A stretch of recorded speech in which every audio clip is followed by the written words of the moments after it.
Hi, my name's Sean Shaler. That's my friend Chris Ford, aka The Objective Geek of YouTube and Blue Sky fame, Facebook fame. I don't know what his level of Facebook fame is. Welcome to Avatar, The Last Podcasters. Last time, we were horrible people to Aang, and this time we're going to, We're going to atone for our poor treatment of Aang by discussing all the things that we love about him. But before we get to that, Chris, how are you? What have you been up to? Whenever I think of you doing action figures, I always think of the kid from Sid from Toy Story. I mean, wasn't Oh, he it's just that. No, one time my wife was like, "Why is there a box full of heads in here?"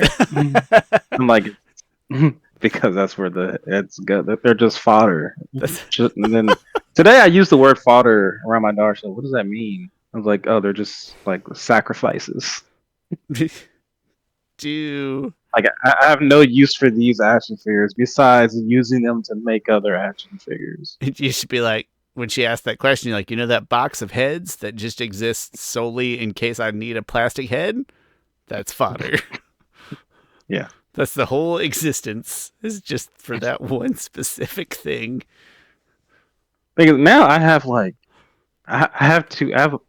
two boxes of just action figures that are just fodder, and then I probably have like three total boxes of just action figures for fodder. Things that come in handy. It's like, all right, let me just rummage through my stuff. I can get maybe I can find what I need.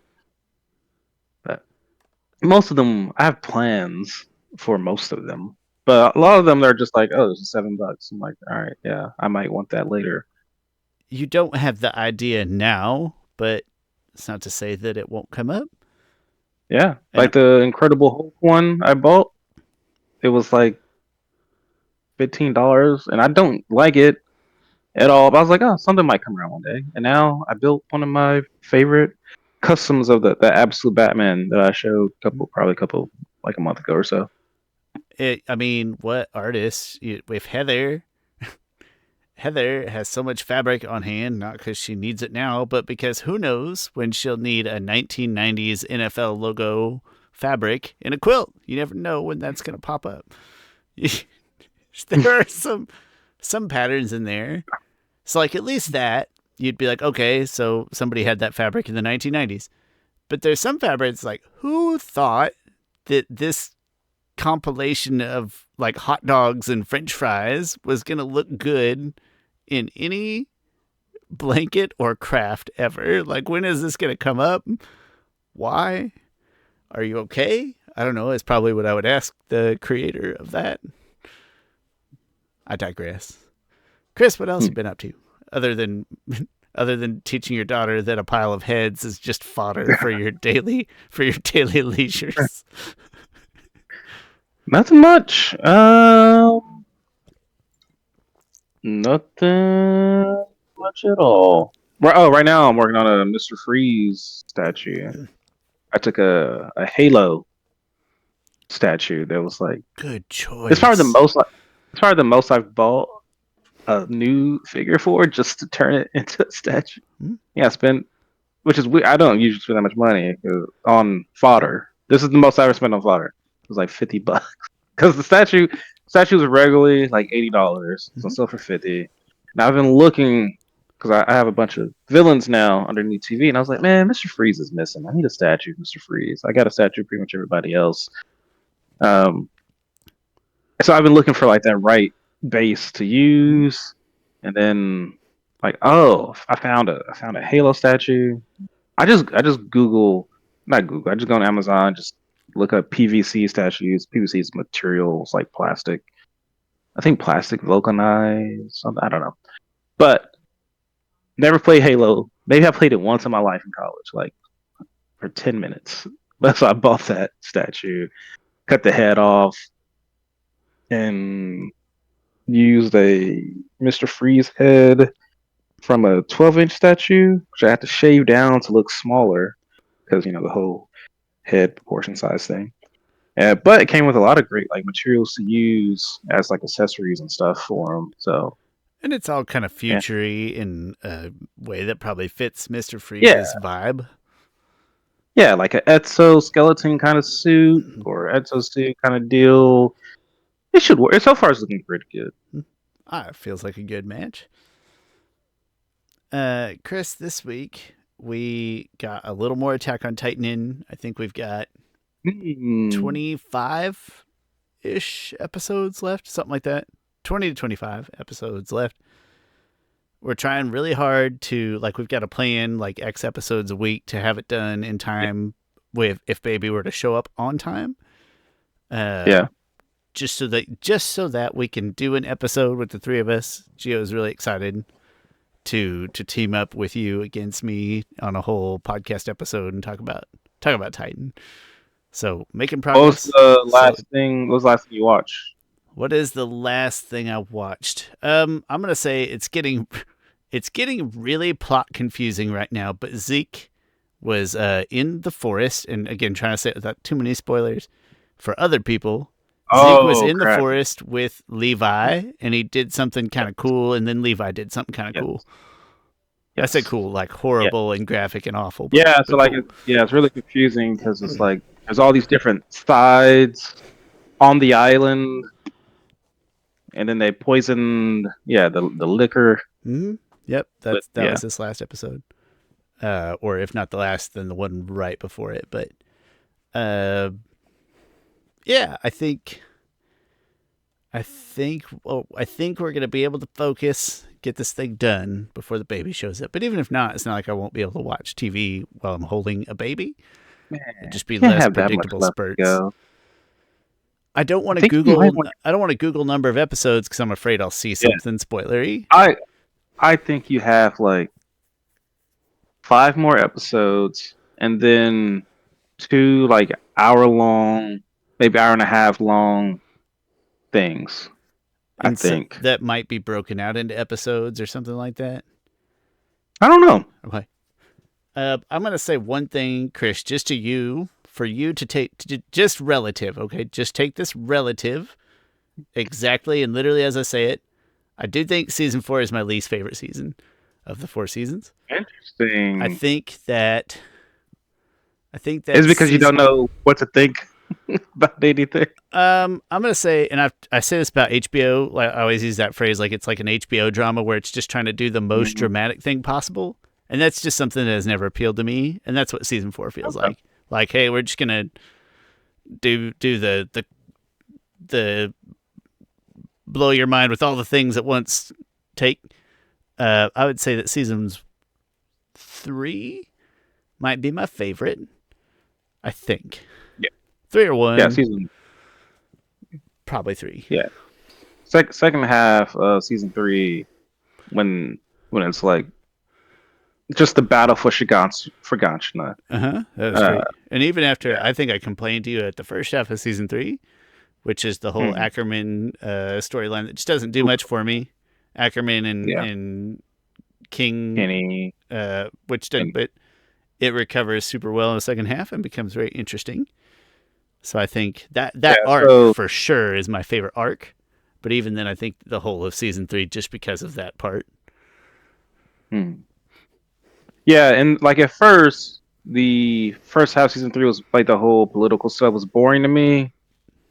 It was better to me on watches I've done afterwards, but it's in retrospect it's really important because it sets up like all right, they were trying to hold on to this power, like the king was trying to hold on to this power for a reason, and then you learn that reason, and it's like, okay, well, what do we now do with that power? Like, we're now in charge. Do we just do the same thing that the previous king did, or like what do we do? And all of that stuff is like coming home to roost, like right now in what I'm watching. Yes. And I get it. I don't. It's still a type or of content or story that I just don't care about as much. But I understand the setup appeal.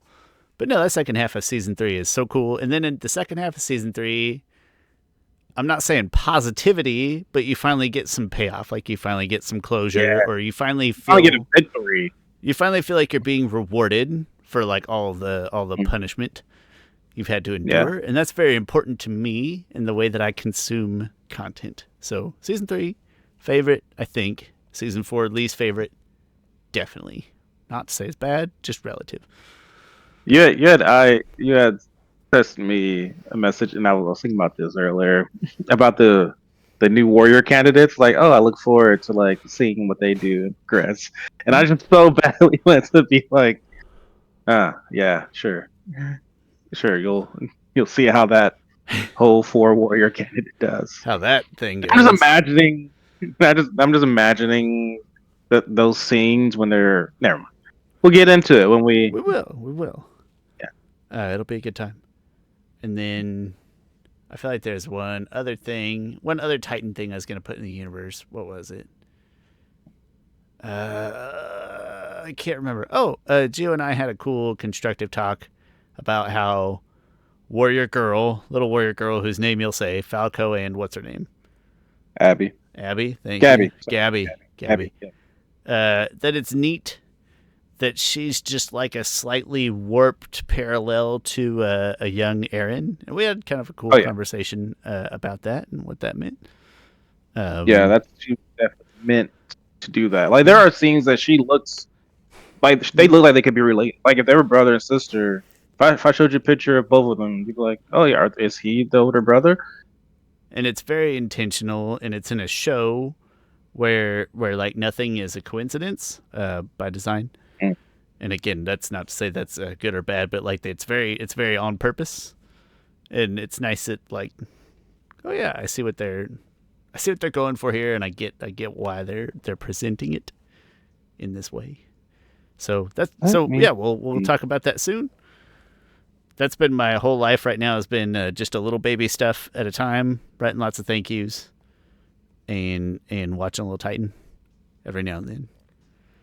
Oh, and Shawn, you have 1, 2, 3, 4, 5, 6, 7, 8. Sorry, you have more than I thought. 9, 10, 11, 12, 13. What are you counting? 14 episodes.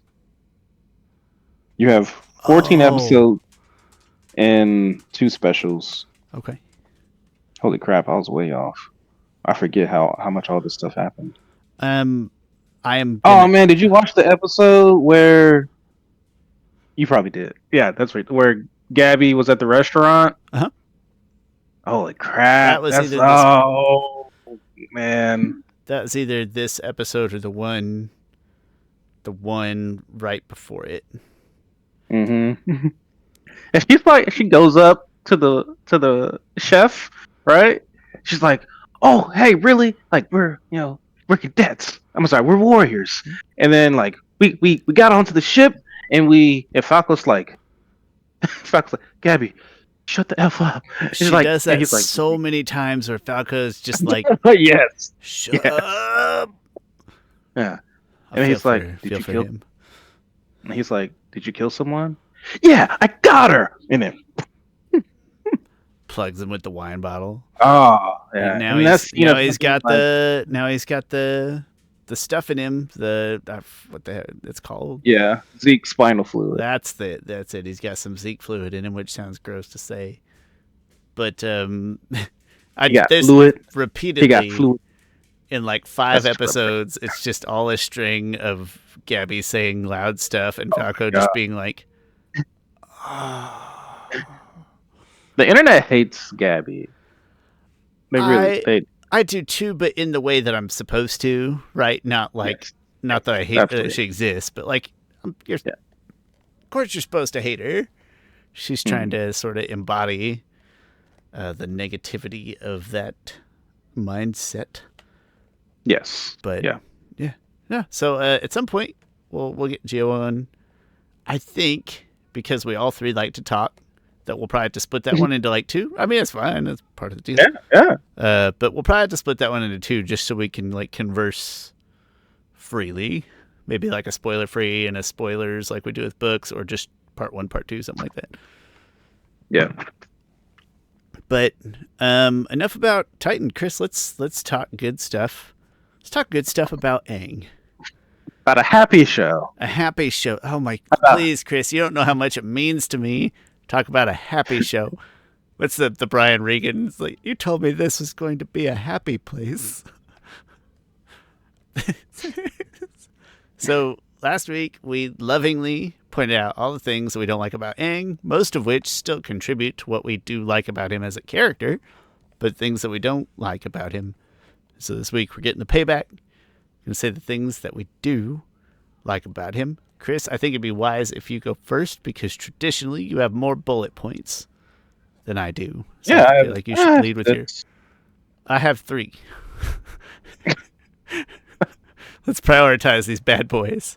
Listen, they're 3 right. big things. It's not that I can only think of 3. It's just 3 big bucketed items. The first 3 of mine are pretty surface level. Okay. Well, the first one's very surface levels. I love his character design. It's a great character design. Like bald head arrow, it is like between him and Zuko, those are 2 of the most distinguishable characters in the whole universe. That's the Like it's definition of the show. You see those 2 characters, and either you know the show exists and you know exactly who they are, or you don't because you've never seen them before. It is such a great character design that when Amazon changed their logo to their app, people are like, "What the heck is? Why does it look like Aang?" So I don't. character design. I didn't give anything. That's a brilliant point that I didn't even consider. Just the way that he looks. It's an amazing point. He just looks like a great protagonist for the type of show that you're getting into. It's memorable, simple, clean. Love it. Great point. Yeah. Chris, I'm gonna. All right. Now, oh, sorry. Go ahead. Well, if you've got things that tie together, I've got nothing like that. That. Nah, it doesn't tie with it. Okay. I'm going to lead with my big one because I think it's the most important to me. Oh, okay. Personally, I think it's the most important thing to me. And it's like parallel to some of the things I don't like. But they do a really good job, I think, of painting him as a kid. And he is a kid that had like a very distinct upbringing. And he embodies that with the naivete of a kid. He makes mistakes like a kid. He makes his choices a lot of times like a kid. I'm not saying they always hit a perfect balance, but if you think about a kid who was raised in a fairly, I don't know if disciplined, but structured environment, but then found out that he was the avatar, would act and behave, and for better or for worse, I think they do a really good job of capturing that, of some of the conflicts and challenges and things that go along with that perfectly, and that's a huge part of the appeal to me. Yeah, that goes with 2 of my points. And I just wrote, I love that he's a kid. Mm-hmm. Like he is the most kiddish one of them, despite him dealing with war, being the savior of the whole world. He's still very much a kid. I really hope that the live action in the seasons 2 and 3 don't forget that. They actually did a good job portraying him as a kid. I think the actor did a really good job showing him as a kid. But I'm afraid they will be aging up these characters some, and then it's gonna lose that kidness to him. Like, also one of my other points say, like he has such a childlike innocence to him, that I think to be your the main protagonist of this story about war and stuff, that is so important that this innocent child is the one tasked with saving the world, with stopping the hatred of the war. Yeah. Only a child with that childlike innocence and naivete would have enough like faith to even attempt to tackle the mission. Yeah. Did you say you have another one that you want to tie into this bundle? No, it was about the only I had 2 things written: his innocence and also that he was a child. Okay, I got you. That's 2 slightly separate things, but they're kind of together. even in those episodes that we literally don't like the episode, relatively speaking, if nothing else, it is a good humbling point. Like, oh yeah, sometimes kids do really unpredictable things. Chris, you have some of the most pleasant children I've ever been around. I assume that at Well, some in your point they defense, do you haven't things. been around as much around my youngest. Yeah, that's true. I've only seen him like twice. Yeah, But like, he tries, man. I like the other day, yesterday. I think I was a bad parent, or not. we all have He, days. he kept bugging me about something, and he has this huge teddy bear. It was in the way of what I was doing. He kept gnawing at me about something that was frustrating me. And the teddy bear was in my way, and I kicked the teddy bear across the room. He was like, "Why did you kick my teddy bear?" And I was like, and my wife was like, "What's wrong?" She didn't say what's wrong with you. Well, she didn't say was that sounds real bad. She's like, "Yeah, what's wrong?" I was like, "It's fine. I'm just having a moment Having a right day. now." But he tries me. Like Mackenzie is pretty soft spoken, well behaved, at least in my experience. I assume that sometimes she does things that to you are just inexplicable. And to me, that's Aang telling his little Great Divide story or just deciding to be a Yeah. bad kid in Bato of the Water Tribe. It happens. So, if nothing else, it's a great, like, humbling point for the audience to be like, oh, wait, Yeah. he's a child. So, that's He's 12. my number one huge Oh, fan. weird. I feel like my daughter's 12, but she feels way older than Aang. That might just be a girl thing. Because when I was 12, I don't think I felt as old as my daughter. I feel like when I was 12, I was just an idiot. And not just at 12, like for years after that, I still feel like I was kind of just What clueless. grade was that? Seventh grade? What is 12? 13, yeah, okay, 6th to 7th ballpark, right? Uh, hmm. I still was convinced that someday I'd be able to dunk a basketball. I still had I these didn't give up grand hope dreams. until I didn't give up hope until I want to say 12th grade after high school. Yeah. And then you're like, this is Yeah, the I gave end up. of my end of my road right here. I think, well, no, maybe I didn't give up then. No, it was around that But you were time. starting to sense the reality of the Well, situation. honestly, no, I definitely gave up then because I remember, like, growing up with all my friends and stuff, like, we're trying to touch rim and stuff. Got to a point where, like, oh man, I'm just like You could scrape one five of inches those from the rim. the little thing hanging down from the rim or something like that. Yeah, and then like after a while, though, my other friends who like we were on the same level for a while, now they can touch rim, and now they can actually grab rim, and I'm still there, and I'm like, oh, okay. And then I would hate going to the gym because that's what we would do. We would test after that was one of the things we would do. Like, oh, how high can we all jump? And like I was insecure about how high I could jump because like I couldn't jump as high as everyone else. But I mean, one thing, they're all taller than me. It was just a matter of Kylan. My friend is like 6'2", and they're all like, well, the two of them like 6'2". Then one just has freakishly great calves, and he just can just jump high. But God didn't bless me with great calves. Nope, that's not my strong suit. Uh, Chris, I got Man, 3 brothers. those short people who can jump high, it's like weird. It's like, I just the other day I was talking to Gio about Shaq, and I was like, "Listen, I'm not saying the man's got a vertical leap, but if you ever just wanted to see a giant human in his prime reach real high up on a backboard, there's your guy. It's not supposed to be able to jump that high for a guy that size." Chris, I got 3 brothers. 2 of them can dunk, so I listen. I get how you feel. The other day, the dumb thing is though is that I was still having a hope that I would keep growing after 18, but my hope of dunking ended at 18. But I was like, you know what? In the back of your head, you keep thinking about um, Robinson from the Spurs. David, What's David Robinson? Paul Keep hearing George. those stories. Keep hearing those stories on how he was like I don't know, 6 foot or something out of high school, and then grew to be like 6'8" by the time he was 21. It's like, all right, I'm not gonna go that tall, but there's still room for me to grow Yeah. between 18 and 21. And no, I stopped at 18.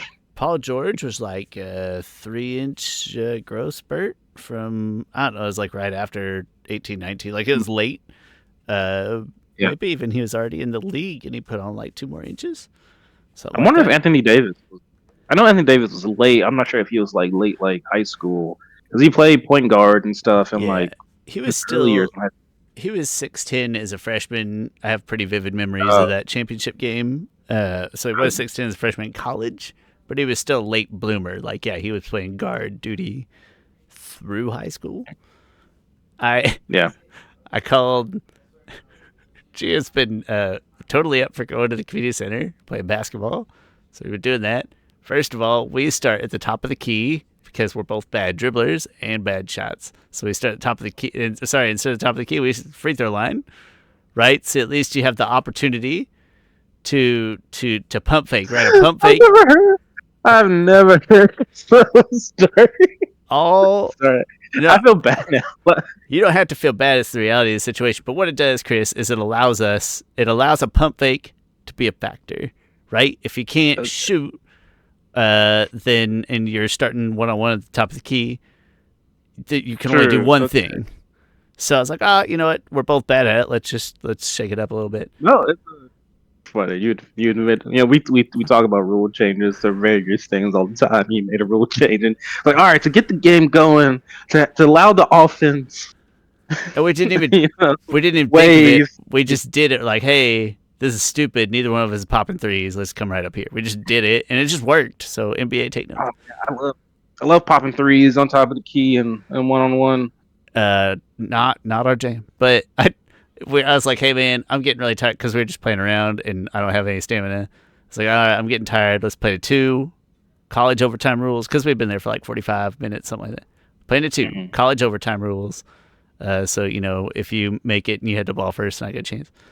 And so he went first, and then I went second, and on the second point, and I called Kobe, and I just like fade away, and I did make it, and he just looks at me, he's like, "You think Kobe started at the free throw line?"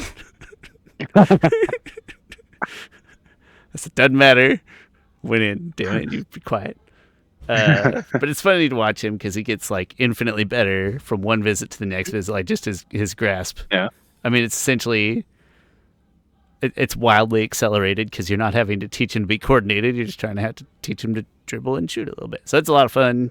Somehow or other, we'll have to get you in a place where you can play with us because he's very entertained by it. I feel really bad for the other people at the rec that are watching us. Not to stretch in the right manner. I hear don't do static stretches. Like I don't know. Move, don't do the stretch and holds. Do Yes, calisthenic like warm up type stuff. mobility. Yes, but afterwards you can do the stretch and holds. That's what I hear. If you're going to do the stretch and holds, if you don't do them well, I believe that you're at a higher risk of hurting yourself. Like if you're not going to do them well and thoroughly, than if you just didn't do them at all. Yeah, I'm not probably not doing them well or thoroughly. Nope. And I can guarantee that when Joe and I are playing, nobody's moving fast enough to get real hurt, thankfully. But it's a good time. Anyway, sorry, I got us way off topic. You did, Sean. That's your My fault. bad. That's best thing about Aang, to me, most important thing, is everything that involves him being a well-portrayed kid. Yeah. I'll go with my most important one. The thing I absolutely love the most about Aang is it's interesting because it's kind of flies in the face of probably something I said last week that I didn't like, but there's context. The thing that I absolutely love about Aang is he is absolute in his convictions and his no killing. Besides that buzzer loss, set that aside. It's a stupid buzzard wasp anyway. He is jerk. Yeah, he's absolute about his no killing. Not only because it's wrong to killing him, but because he feels like everything deserves every person, every human being, every life deserves a chance. And that is when I hear people complain about characters like Superman and Batman, like, oh, why don't they just kill their bad guys? Like, because they believe, because they are heroic to believe, to continue believing in the best in people. Like, Batman, sure, he beats the crap out of his criminals, so because he has to stop them. Although he's beat the crap out of Joker plenty of times just out of pure anger. But specifically, it's just the Joker that he does that to. The other ones he really doesn't do that to. Um, but Batman believes in the rehabilitation and the chance for rehabilitation for his bad guys. Like, he wants Harvey Dent to get better. He wants to help out Mr. Freeze and figure out a cure for Nora. Like, a lot of times cause I hate when people who are just kind of tangentially know of Batman, they think, oh, he beats up the criminally ill. Like, pick up a comic book, actually pay attention to the movie. Like, he watched the animated series. He goes out of his way to help people, and Superman's that same way. Superman will always believe, well, certain the essential Superman will always believe that there's a way to reach people to change them. Even the most lost cause, they'll keep believing. And Aang is that way. Aang didn't want to kill the father. Like, he says to them at the beach house, like, hey, he deserves a chance. Like, he does, like, me killing him eliminates that chance of him being better. Um, so that's one of the things I love, is that he doesn't change. He tells the world that no, your ideas aren't good enough. I'm sticking to my ideas. And that says a lot about a character who sticks to their convictions. I'm gonna tie one of my two remaining to that was just I described it, so it's not quite the same, but I described it as that I love that Aang violence is the last resort, right? You and I talk all the time, like if we're an Avatar, we're like, yeah, we'd kill people, not like wastefully, but we would do it or whatever. But Yeah. Aang violence is his last resort, and I think that's a really good way to launch this show and to launch this universe. Is just like, hey, you have this hyper powerful being. Here's this character that is using it in sort of a unique or refreshing or just not the first way you'd expect. He has sort of de-escalation tendencies. He doesn't avoid conflict altogether, but like if he gets into conflict, like he really doesn't resort to the violence until he has to. Mhm. And he holds fast in that too. He doesn't try to take the easy way out when it's convenient to him or whatever. He'll try to talk people down mid fight. Literally in combat, he's trying to do that. And I think, I mean, it pretty much just feeds into how you described his character being so strong in his convictions, but he holds to them. Like I said, doesn't shift. He doesn't have horrible moments of weakness. You know, he does have the buzzard wasp, sure, but it's not like it's Yeah. scattered with inconsistencies. Um, Mm. and I don't know. I think it's really cool that again they have this character that has all these powers. That even like I said, you and I would be like, oh, you know, we'd probably kill that person because it feels like the right thing to do. It's like, no, this 12-year-old kid doesn't, like, within the realm of what he knows, he doesn't feel like he's supposed to do that, and then he doesn't. And it's great, and I think it makes for a great protagonist as an Avatar. Yeah. Yep. Absolutely agree with all that. But my point. So, last week I mentioned he doesn't have a character arc, and again, you can have a character who doesn't have a character arc. All right. So Aang still stays stubborn in his convictions of not killing, of pacifism, and, well, light pacifism. Uh, Ish, uh, uh, pacifish. yeah, he does. Yeah. So you can still have him be stagnant, but if you're gonna have that type of character, have them be the ones who influences characters around him, and so there's not really any of that going on in the animated series. So anyway, um, One other really cool thing I love about Aang is I feel like I have to talk about Korra in this because I love his avatar state. It's a great avatar state. When he goes in avatar state, the perception of it, the the allness and the things going around is amazing. It all looks great. His anger triggers it. I love his avatar state. It's interesting. People often, I know we're supposed to be talking about how much we love Aang, but oftentimes fans will be like, "Oh, Korra's avatar state didn't compare to Aang's." I feel like I shouldn't be bringing this up. We're talking about how great Aang is, but people be like, "Oh, Korra's avatar state doesn't compare to Aang's."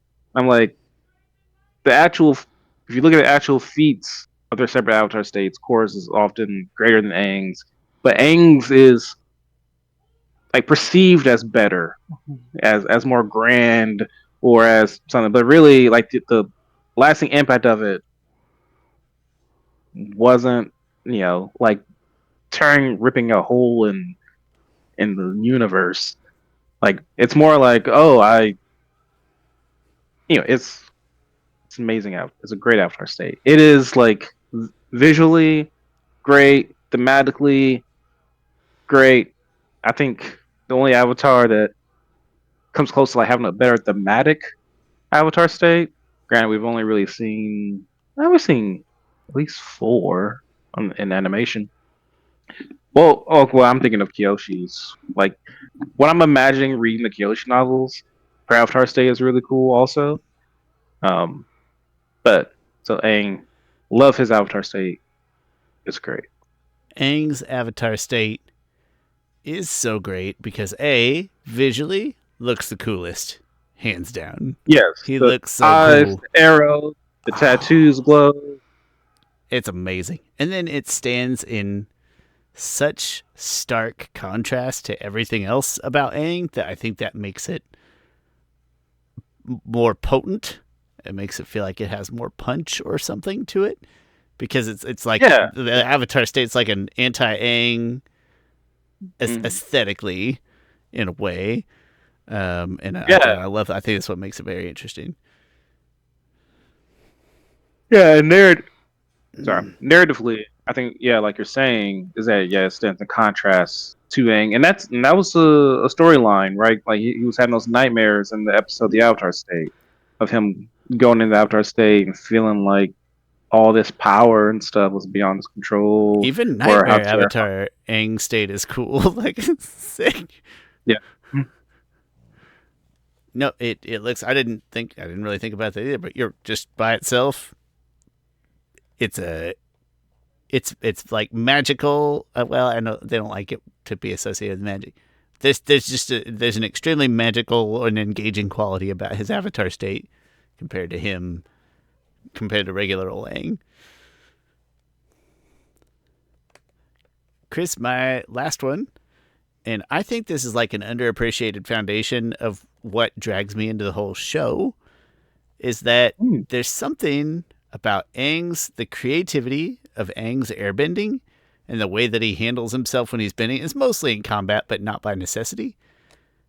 I think, God, I'm going to keep saying magic, and I know that Bryan and Mike would be sad at me, but there's something so endearing or so engaging about like watching the way that Aang bends. It's like, okay, firebenders throwing fire, cool. It just they're like projecting fire forward or earth forward or water forward. There's something about the way that Aang uses airbending, especially in the early mm, show, before we've been maybe introduced to a lot of spoiler alert to next week, like subbending things or unique bending styles or whatever. There's something so very special about the way that he bends in combat and for fun and everything that it's more than a tool. It feels like it's built into his very personality. Like it feels like he like kind of lives springing around in the air, and that's where yeah, his personality and his spirit. And that's I think it's a big part of like the early hook of why you want to watch the show. It's not that there's not other good reasons, but again, it's so stark against every other combative projectile bending around him that it hooks your interest. Like you want to see what else he can do with these powers and with this sort of childish creativity. And it's so well animated. Maybe that's really the key here, is that it looks so good. Just literally watching it looks so fun. Makes you want to be an airbender immediately. I think that's a huge hook, at least in the early going.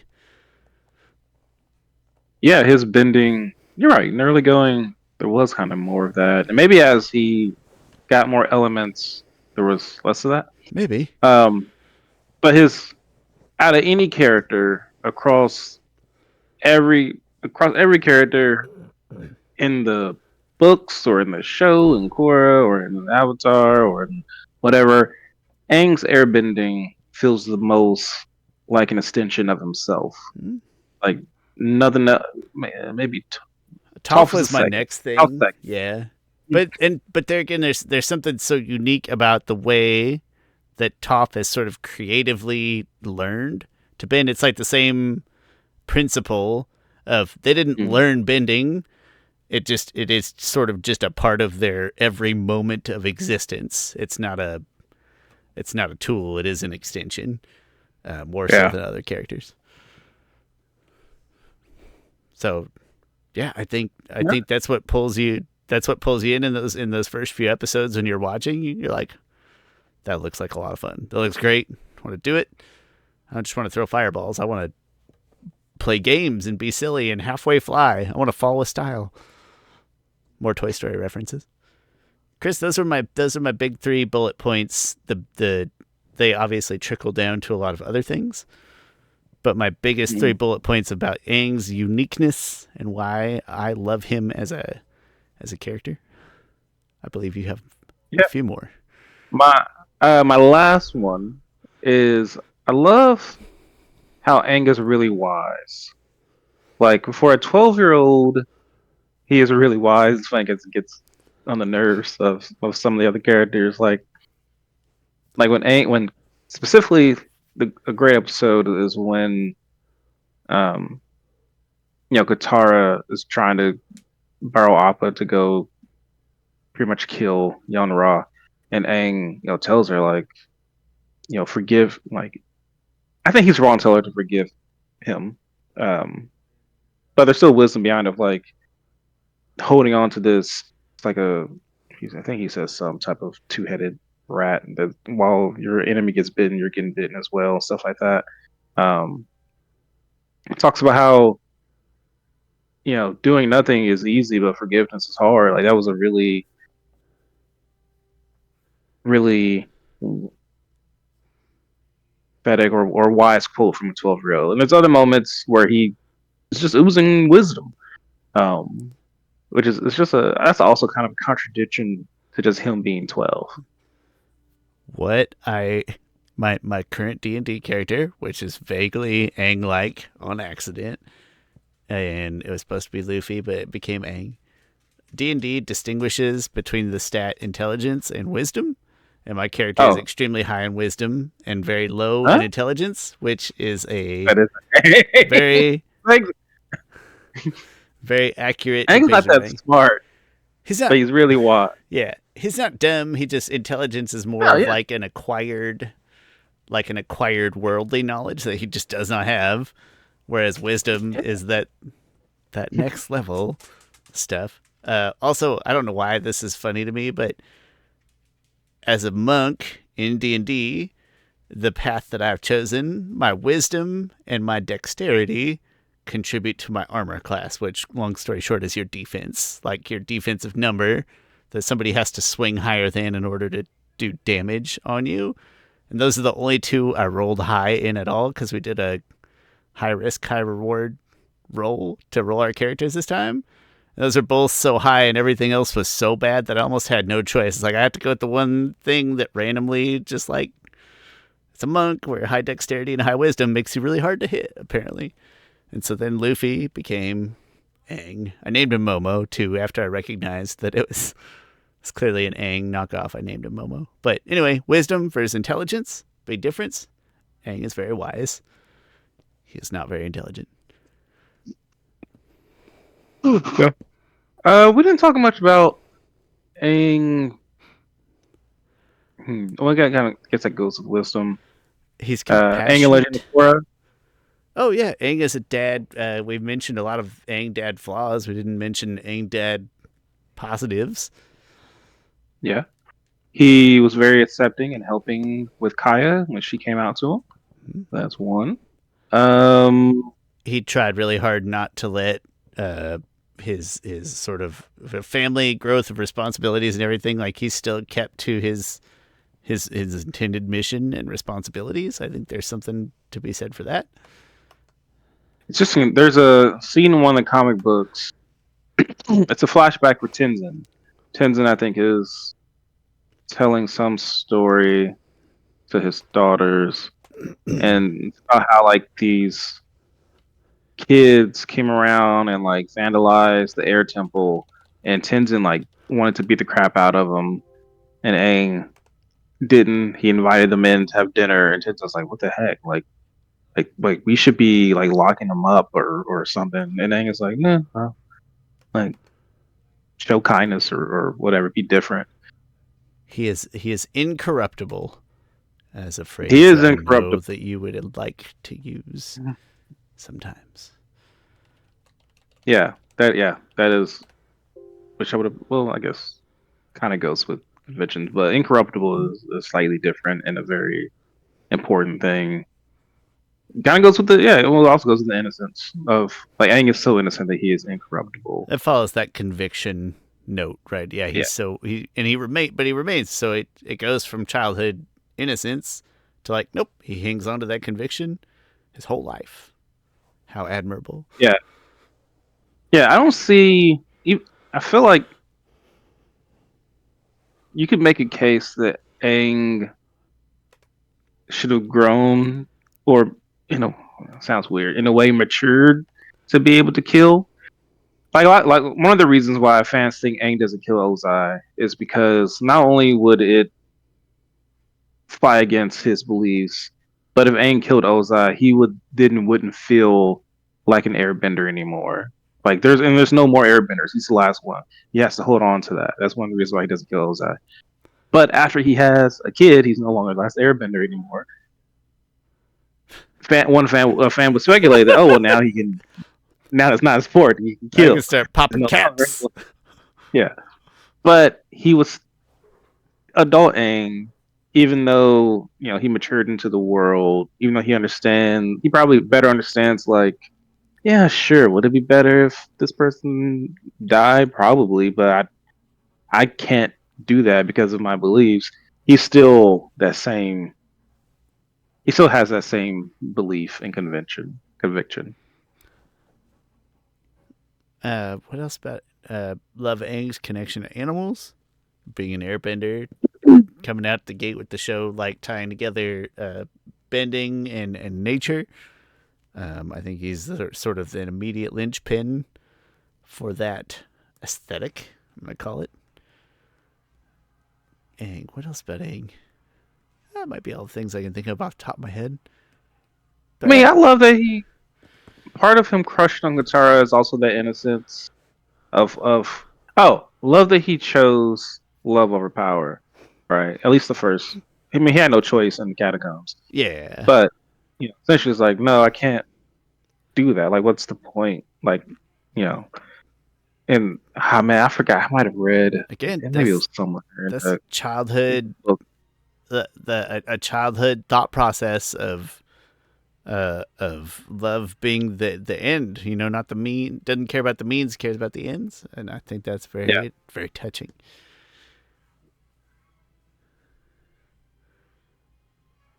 Yeah. That's the tons of stuff to love about Aang.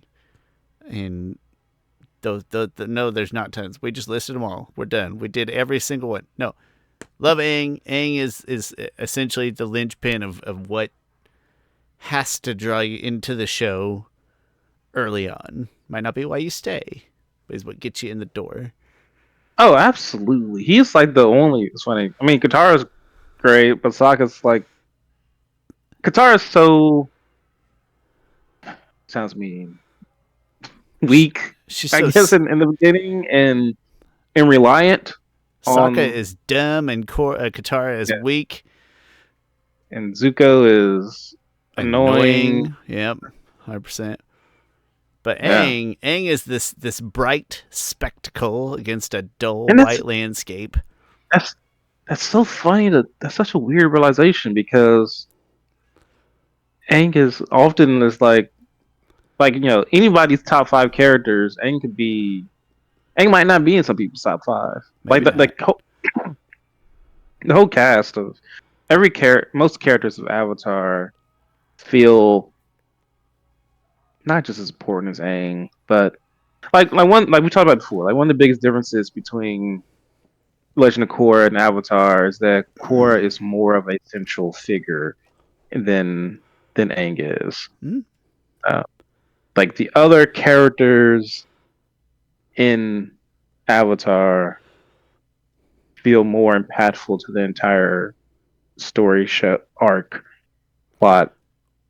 At You know, least to the journey of the story, at least to the build ups, the peaks and valleys of the story being told. yeah.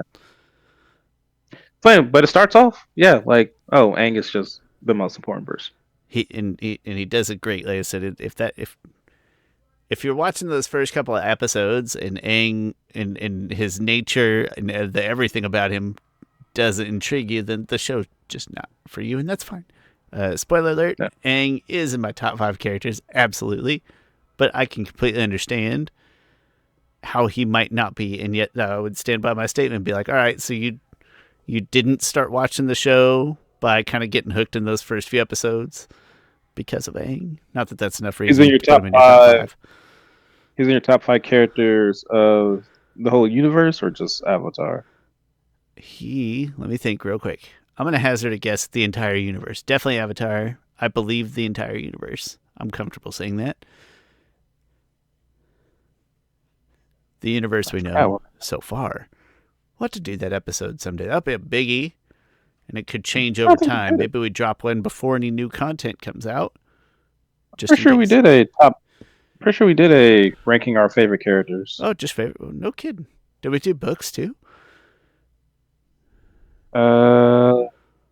Let's see, did we do books? Yeah, we did. Yeah, we included books. No And kidding. Aang, yeah, I had Aang as my number 4. Okay. Did I have him in there? I hope so. I'm gonna feel ridiculous. No, just because I have it up, I went number 1. I had starting at number 1, Iroh, Korra, Kyoshi, Aang, Katara, Zuko, Azula, Amon.